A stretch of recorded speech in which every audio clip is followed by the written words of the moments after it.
Digital Congo, la télévision numérique.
À la une de ce journal, Éducation nationale, les élèves finalistes du primaire passent depuis ce lundi 3 juin les épreuves de l'ENAFEP, examen national de fin d'études primaires dans plusieurs provinces. Ces épreuves qui se terminent ce mardi 4 juin ont été bel et bien lancées, ce malgré la situation sécuritaire fragile dans certaines provinces, à l'exemple de celle du Nord Kivu. Infrastructure hospitalière, le Haut-Katanga peut désormais compter sur les services d'une polyclinique moderne qui a vu le jour dans le territoire de Kasenga. Elle a été inaugurée tout récemment par le gouverneur Jacques Kabula Katwe. Desserte en eau et électricité à Kinshasa, le quartier Lembaimbu Anjili fait face à d'énormes difficultés pour s'approvisionner en eau. Par exemple, les habitants utilisent généralement l'eau des puits au quotidien.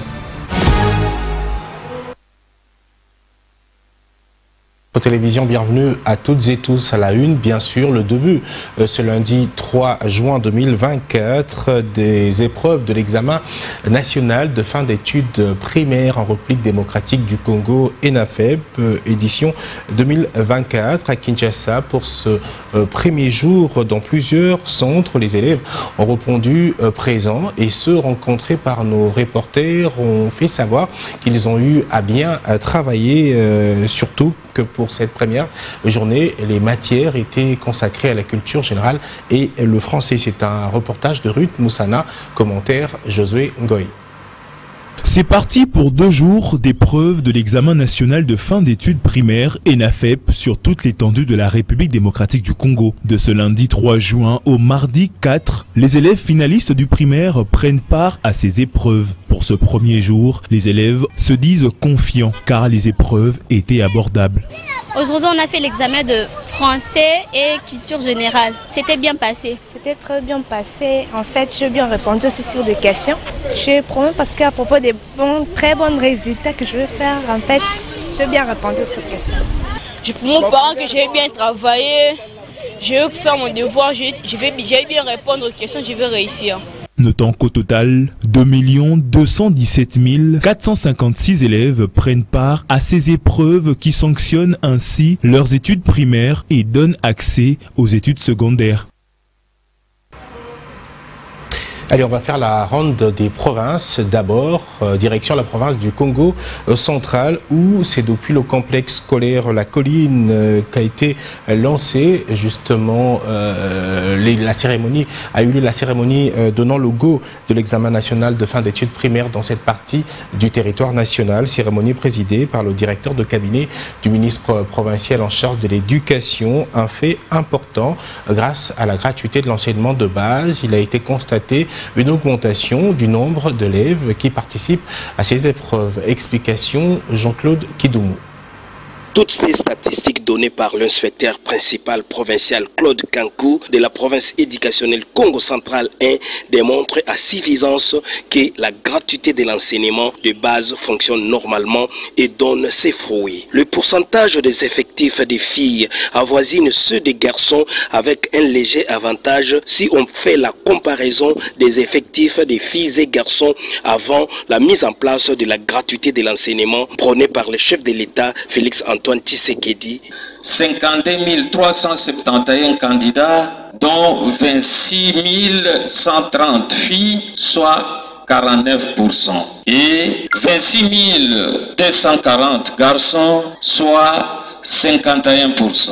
Il convient de préciser que nous avons enregistré 1304 écoles primaires, tant publiques que privées agréées, et réparties dans 178 centres de passation. Cet effectif supérieur par rapport aux années antérieures est sans doute l'effet induit de la gratuité de l'enseignement primaire. Le prophète de la province éducationnelle Congo central 1, John Bopilo, a signifié à ses élèves l'importance de ces épreuves. Chers élèves, au moment où vous vous apprêtez à franchir cette étape cruciale, souvenez-vous que ces examens sont une occasion de démontrer tout ce que vous avez appris et de prouver à vous-même que vous êtes prêts pour les défis futurs. Ayez confiance à vos capacités et restez concentrés. Chaque question est une opportunité de briller et nous croyons à votre succès. Ces épreuves du test national de fin d'études primaires TENAFEP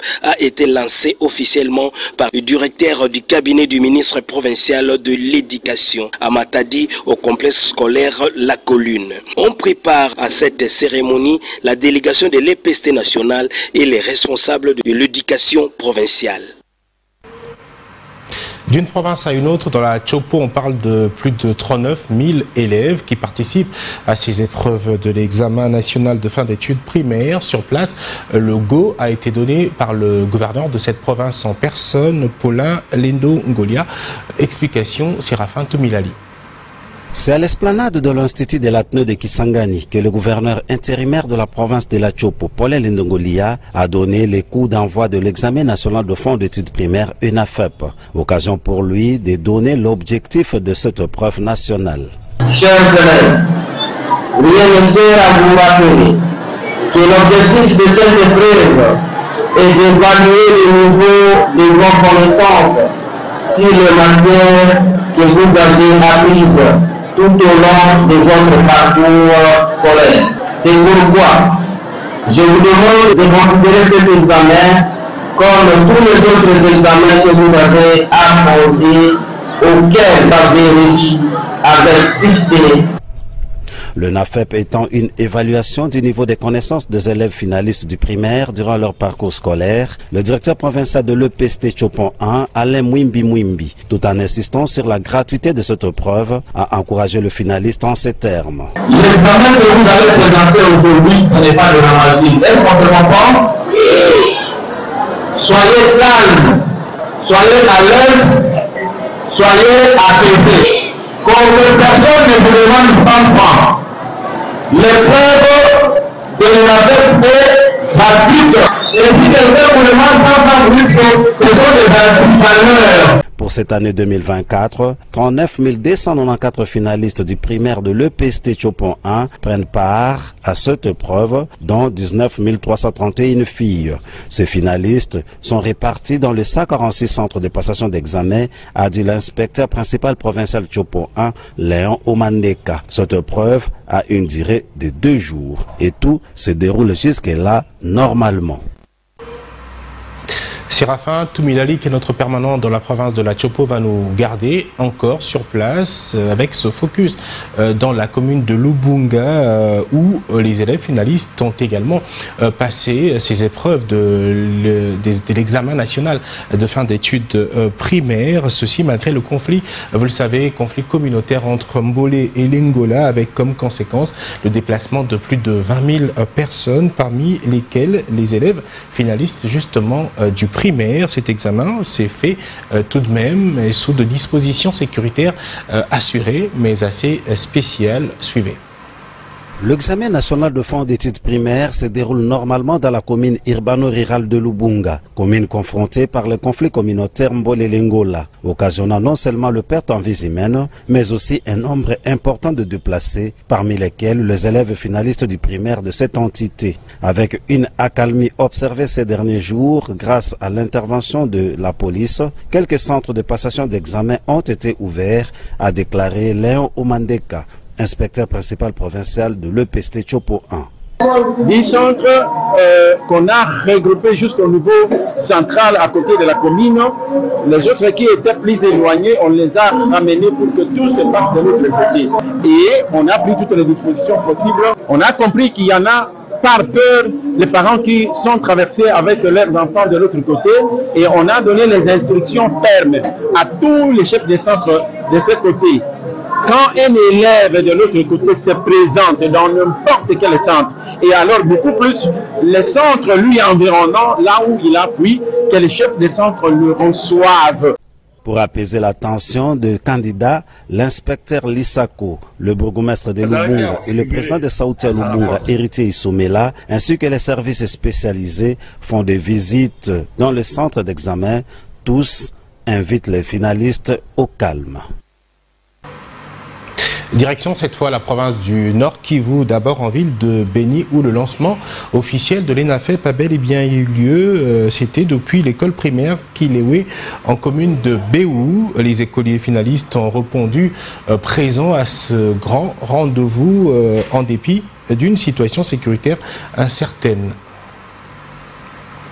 Et en province éducationnelle du Nord Kivu 2, plus de 82 000 candidats prennent part à ces épreuves de l'ENAFEP. Avec cette précision, on parle de 43 000 filles. C'est au total 350 centres de passation à travers les 12 poules d'inspection qui accueillent ces épreuves. Elles ont lieu du 3 au 4. Le premier jour, il faut le rappeler, place été à la culture générale et aux Français. Suivez.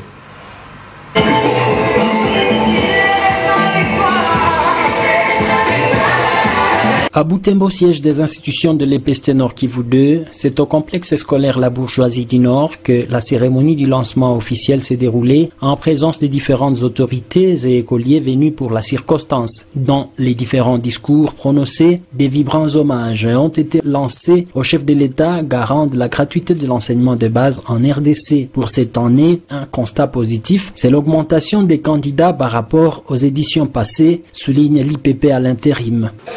62 305 en 2020, 65 871 en 2021, 69 871 en 2022 et 74 120 en 2023. À cette édition 2024, 82 953 candidats, dont 43 201 filles sont à l'honneur. Elles sont réparties dans 350 centres de passation à travers les 12 poules d'inspection. Le directeur provincial de l'EPST Nord Kivu 2, Chalumo Tsambali Salomon, précise que ces épreuves se déroulent sur toute l'étendue de la province en dépit de l'insécurité. Toutes les dispositions sont déjà prises avant même cette journée pour que tout enfant accède à l'examen. On ne devrait pas laisser les enfants dans des endroits où il y a crépitement des balles. Et voilà pourquoi on a essayé de délocaliser les centres. Chaque enfant, partout où il va se représenter comme déplacé, il va participer aux examens. Le maire de Butembo, ouvrant la malle des items, a souhaité plein succès aux candidats. Et au Kasaï oriental, l'examen national de fin d'études primaires a été lancé dans la province éducationnelle Kasaï oriental 1. 44 274 candidats étaient attendus pour ces épreuves. Victoire à Chilumba pour plus de précision. L'examen national de fin d'études primaires, ENAFEP en sigle, a été lancé ce lundi 3 juin 2024 au Kasaï oriental à l'école primaire Benaka Bongo dans la commune de Dibundi par le ministre provincial de l'éducation Nico Mwamba. Pour l'année 2024, 44 274 candidats sont attendus. À ces épreuves, l'IPPA Albert Kalonji donne la carte postale. la province éducationnelle du Kasaï oriental a enregistré au total 44 254 inscrits. Ces candidats sont répartis dans 150 centres organisés à travers toute notre province.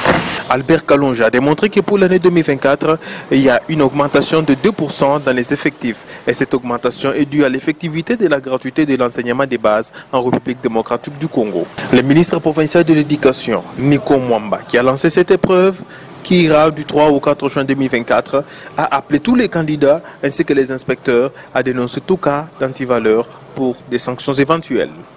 Je profite de cette occasion d'inviter tous les chefs d'établissement, de même que les inspecteurs de cours du primaire, à veiller au respect de la gratuité, non seulement de l'école primaire, mais aussi de l'épreuve nationale de fin de cycle primaire, et de dénoncer tout cas d'abus pour des sanctions éventuelles. Aux élèves finalistes du primaire, je vous invite à vous concentrer et à vous faire confiance pour présenter cette épreuve dans une atmosphère sereine, en évitant toute antivaleur susceptible de nuire à votre conduite et application.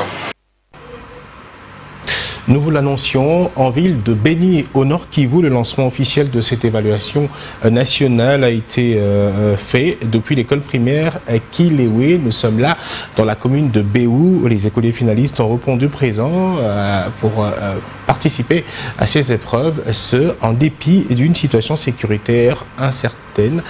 On retrouve pour ce faire Merveille Calmer. C'est le maire de Béni qui a procédé au lancement officiel de cette épreuve à l'école primaire Kilewe. Lors de son discours, le commissaire supérieur principal, Nyofondo Jacob, a prononcé des mots rassurants aux enfants prêts à affronter cet examen national. Chers enfants, l'examen national de fin d'études primaires que vous affrontez aujourd'hui n'est qu'une évaluation de la matière que vous avez vue en classe conformément au programme national. N'ayez pas peur, travaillez calmement car cet examen sera sanctionné par le premier titre scolaire de votre vie qu'on appelle certificat de fin d'études primaires. Environ 11 532 écoliers répartis dans 36 centres à travers les 4 communes que compte la ville vont prendre part à ces tests. Quelques heures après le lancement, certains écoliers sont sortis des salles d'examen. Ils affirment que tout se passe bien en dépit de certaines questions difficiles. Ça s'est bien passé, les questions étaient presque très faciles. Aujourd'hui, c'était le cours de français et culture générale. Les questions étaient faciles. Je me souviens de la question où on disait qu'est-ce une maison? La maison, c'est aussi un toit familial où une grande ou une petite famille peut vivre. C'était un peu difficile, mais c'était aussi facile. On avait posé des questions où on n'avait pas étudié. C'était facile on avait demandé qui a découvert l'embouchure du fleuve Congo. Ça s'est bien passé. On va rentrer aussi demain pour passer les mathématiques et sciences. Dans les 26 provinces de la RDC, ils sont environ 2 millions de finalistes du primaire qui affrontent ces épreuves. Retour à Kinshasa pour changer de chapitre et parler cette fois pénurie d'eau et de courant dans la capitale congolaise. Téné, le quartier Lemba Imbu, nous sommes là dans la commune de Ndjili.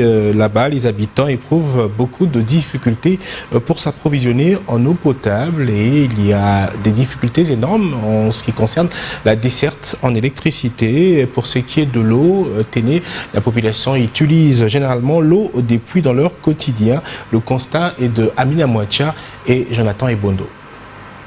Les habitants du quartier Lemba Imbu dans la commune de Lemba éprouvent d'énormes difficultés pour s'approvisionner en eau. Selon ces habitants, depuis la création de ces quartiers, l'eau n'a jamais coulé des robinets. Pourtant, le chef de l'État Félix-Antoine Tshisekedi avait déjà inauguré les centres de captage et de traitement d'eau de Lemba Imbu pour résoudre cette difficulté. Pour leur quotidien, ces habitants utilisent l'eau des puits, témoigne cette femme.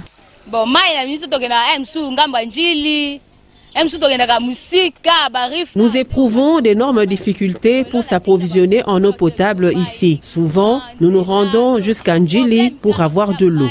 Donc, na wenzezate donc problème kaka. Ces habitants déplorent également le manque du courant électrique. Selon eux, les ingénieurs de la SNEL sont passés à installer les câbles électriques, mais depuis, plus rien. Ils sont toujours dans le noir. Bon problème na biso ezaboui. Awa tozana difficulté nanu ya courant. Les habitants de ce quartier font face à plusieurs difficultés, mais nous demandons aux autorités compétentes de nous aider à résoudre les problèmes, notamment du courant électrique. Signalons, hormis l'Embaïmbou, la plupart des quartiers de Kinshasa éprouvent les mêmes difficultés. Dans certains quartiers, avoir de l'eau et du courant électrique relève d'un miracle.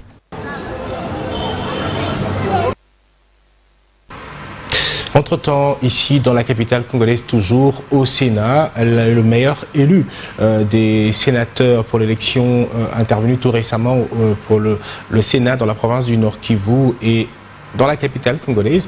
Il s'est rendu pour la première fois au Parlement national pour se faire enregistrer. Lui, c'est Papi Mumbere Machozi, qui est déjà donc dans la capitale congolaise pour les formalités d'usage. Ce lundi 3 juin, il s'est fait enregistrer et a obtenu pour ce faire sa carte de sénateur, un laissez-passer provisoire qui fait de lui un membre du Sénat de la nouvelle législature. Il promet pour ce faire de remplir valablement sa mission en tant que sénateur et il plaide pour un travail d'ensemble. Suivez.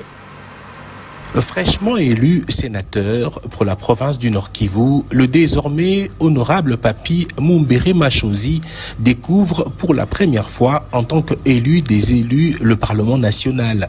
Nous sommes le lundi 3 juin et l'homme qui se fait accompagner d'une ceinture restreinte des proches sous l'encadrement du service de protocole officiel du Sénat est venu se faire enregistrer et obtenir son laissez-passer provisoire en entendant la confirmation attendue de la liste définitive du nouveau Sénat par la Cour constitutionnelle.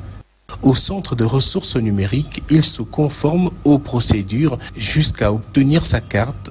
Devant notre caméra, l'honorable Papi Mumbere se réfère à son discours de campagne en priorisant le travail conformément aux missions d'un sénateur. Le Sénat s'est légiféré et dans notre programme que nous avons présenté à l'Assemblée provinciale du Nord Kivu, nous avions bien explicité tout ce que nous comptons faire ici au Sénat.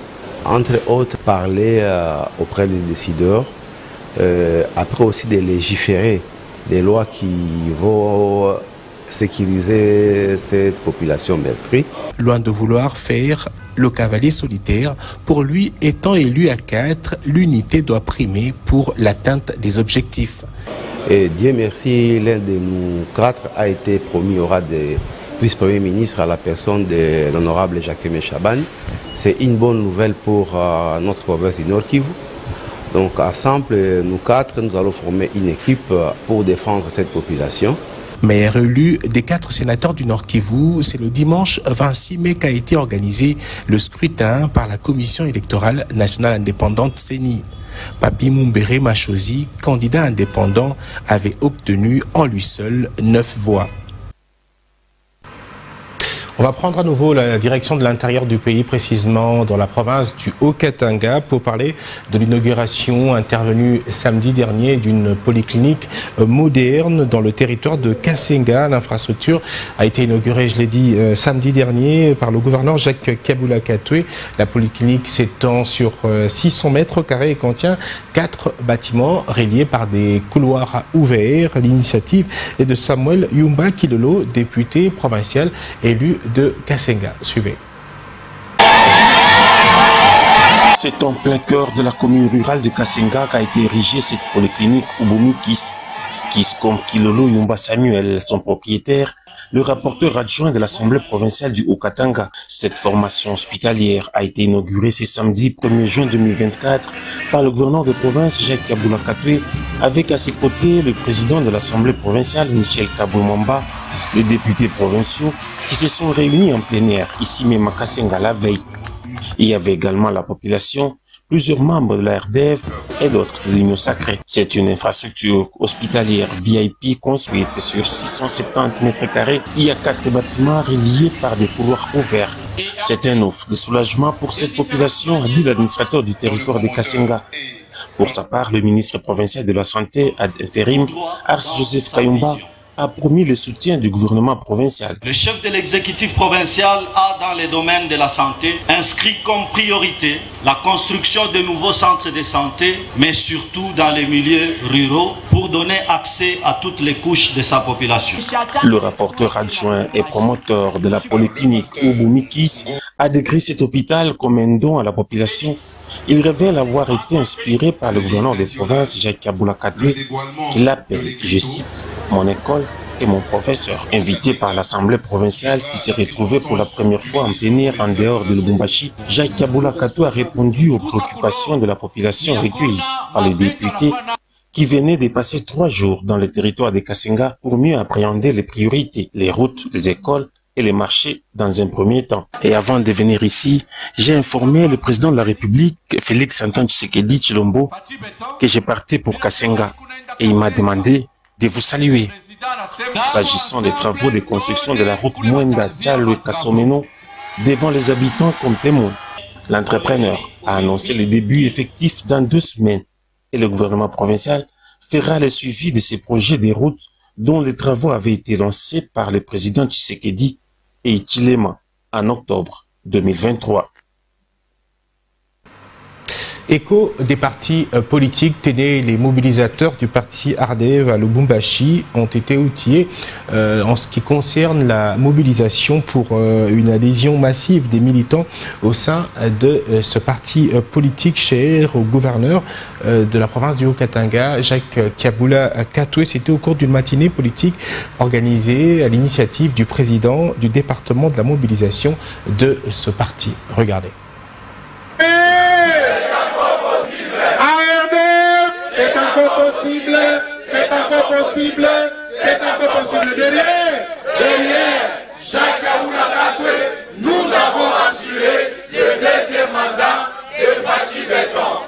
L'heure n'est pas du tout au repos. Nous devons maintenir le niveau qu'a notre parti politique ARDEV au niveau national et provincial. C'est le message du président du département de la mobilisation du parti cher à Kabula Katwe aux mobilisateurs venus de toutes les communes de Lubumbashi. Jean-Ric Kwamulongo a rappelé à chacun sa responsabilité au sein du parti, qui est celle de faire adhérer des nouveaux militants au sein du parti. Il leur a en outre assigné la mission de vulgariser l'idéologie du parti pour une adhésion massive, afin de préparer les prochaines échéances électorales. Jean-Ric Kwamulongo a également invité ses camarades à assurer la visibilité des œuvres du président de la République, Félix Tshisekedi Tshilombo, matérialisées en province par Jacques Kabula Katwe, autorité morale de l'ARDEV. Il était question de rappeler sur les motivations qui doivent animer un mobilisateur et surtout à retenir que apporter notre soutien indéfectible au président de la République,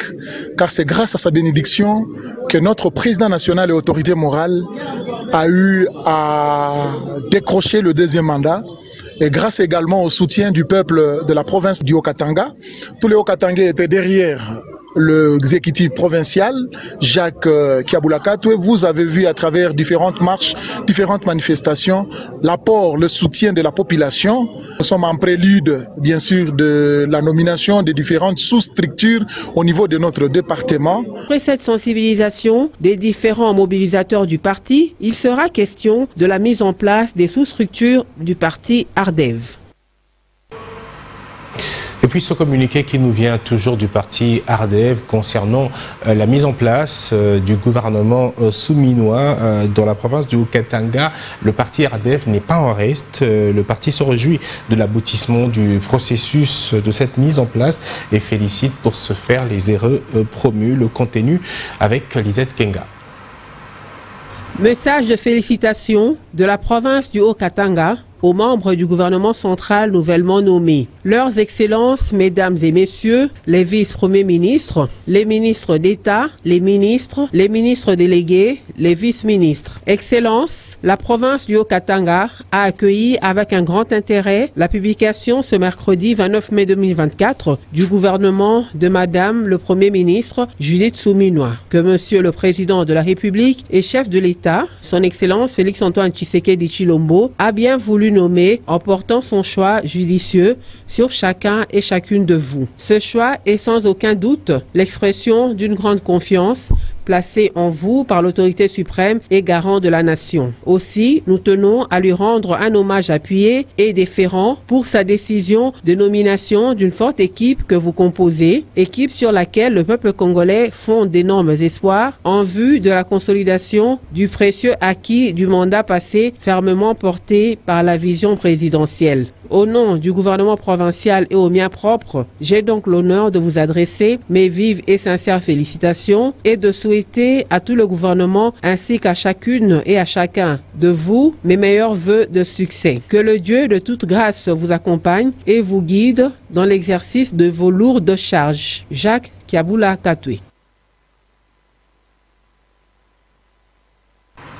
Un message de félicitations donc sur la mise en place du gouvernement souminois qui nous vient plutôt de la province du Haut-Katanga avec à sa tête le gouverneur Jacques Kiabula Katwe, représentant de l'Union sacrée de la nation dans cette partie du territoire, qui a donc félicité, qui s'est félicité et s'est réjoui de l'aboutissement heureux du processus de cette mise en place. Il a, pour ce faire, vous l'avez suivi, également félicité les heureux promus.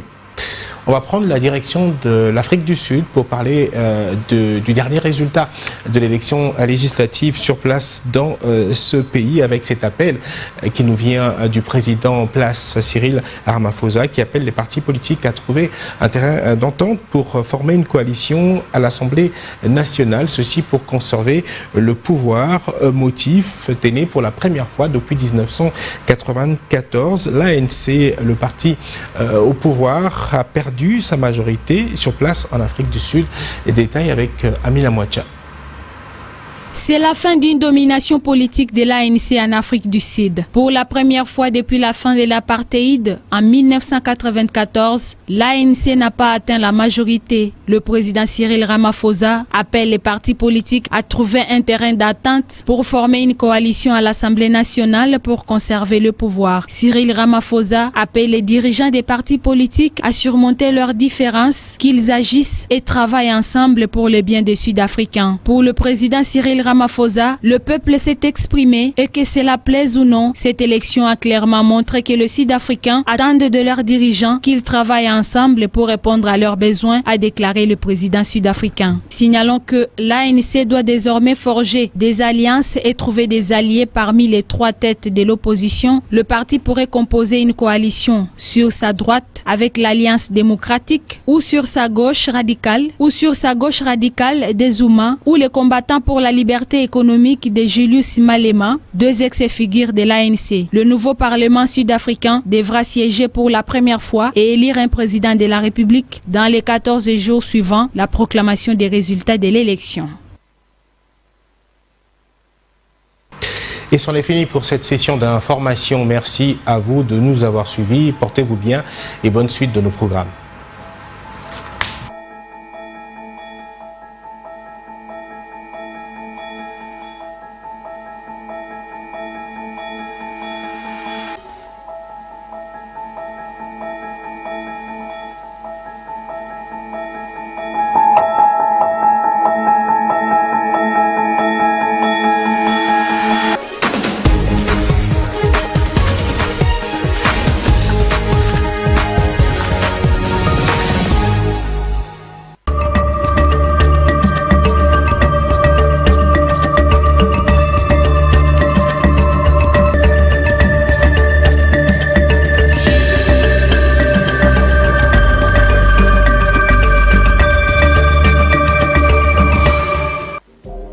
Bienvenue à la lecture de journaux parue ce lundi 3 juin 2024 à Kinshasa. Ouvrant avec le Monitor qui titre « Grace Bilolo, confirmé gouverneur par la Cour ». La Commission électorale nationale indépendante a pris acte de l'arrêt de la Cour constitutionnelle confirmant l'élection de Grace Bilolo comme gouverneur de la province du Congo central. Dans un communiqué rendu public le samedi 1er juin 2024, l'institution organisatrice des élections annonce par la même occasion l'annulation du scrutin bulletin du gouverneur et vice-gouverneur du Congo central, initialement annoncé pour le 7 juin 2024. La Cour constitutionnelle a rendu public vendredi 31 mai 2024 l'arrêt confirmant Grace Bilolo comme gouverneur de la province du Congo central. Dans sa décision lue par son président Dieudonné Kamuleta, la Haute Cour a déclaré l'arrêt du Conseil d'État annulant l'élection du gouverneur et vice-gouverneur du Congo central contraire à la Constitution. Africa News de son côté parle de l'éducation. Les finalistes du cycle du primaire débutent ce lundi 3 juin 2024 leur épreuve nationale de fin d'études primaires ENAFEP. Dans un communiqué signé samedi 1er juin, le ministre sortant de l'EPST, Tony Mwaba, a instruit tous les directeurs provinciaux de l'EPST à entrer en contact avec les gouvernements provinciaux et leurs juridictions respectives pour que le ministre provincial en charge de l'éducation primaire, secondaire et technique